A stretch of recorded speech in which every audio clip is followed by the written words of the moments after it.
MBA முடித்தவங்க gate exam எழுதலாமா அப்படின்னு ஒரு சில ஸ்டூடெண்ட்ஸ் வந்து கேட்குறாங்க. எம்பிஏ முடித்தவங்க கேட் எக்ஸாம் எழுத முடியாது. கேட் எக்ஸாம் பொறுத்தவரை நிறைய பெனிஃபிட்ஸ் இருக்குது. பிஎஸ்யூ கம்பெனியில் ஜாப் வாங்கலாம், higher studies ME MTech top level காலேஜில் படிக்கலாம். சப்போஸ் பிஹெச்டி பண்ணிங்க அப்படின்னா ஸ்டைஃபன் கிடைக்கிறதுக்கான வாய்ப்புகள் இருக்குது. இந்த மாதிரி நிறைய பெனிஃபிட்ஸ் இருக்குது உங்களுக்கு. பட் எம்பிஏ முடித்தவங்களால கேட் எக்ஸாம் எழுத முடியாது. கேட் எக்ஸாம் பொறுத்தவரை இந்த எம்எஸ்சி, எம்சிஏ, பிஎஸ்சி, அது மட்டும் இல்லாமல் வந்து பார்த்தோம் அப்படின்னா எம்ஏ, அது மட்டும் இல்லாமல் bachelor of pharmacy, BE, BTech, MA, MTech இந்த மாதிரி டிகிரி முடித்தவங்க வந்து ட்ரை பண்ணி பார்க்கலாம்.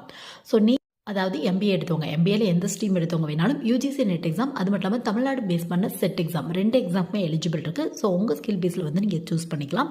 இந்த எக்ஸாம்ஸ் எழுதினாலும் காலேஜ் லெவலில் அசிஸ்டன்ட் ப்ரொஃபஸர் ட்ரை பண்ணி பார்க்கலாம். ஒரு சில பிஎஸ்யூ கம்பெனியில் ஜாப் கிடைக்கிறதுக்கான வாய்ப்புகள் இருக்குது. ஸோ உங்களுக்கு இன்ட்ரெஸ்ட் இருக்குது அப்படின்னா இந்த மாதிரியான எக்ஸாம் ட்ரை பண்ணி பாருங்கள். யூஜிசி நெட்டில் மேனேஜ்மெண்ட் அப்படிங்கிற பேப்பர் இருக்குது, அதை வந்து நீங்கள் சூஸ் பண்ணிக்கலாம்.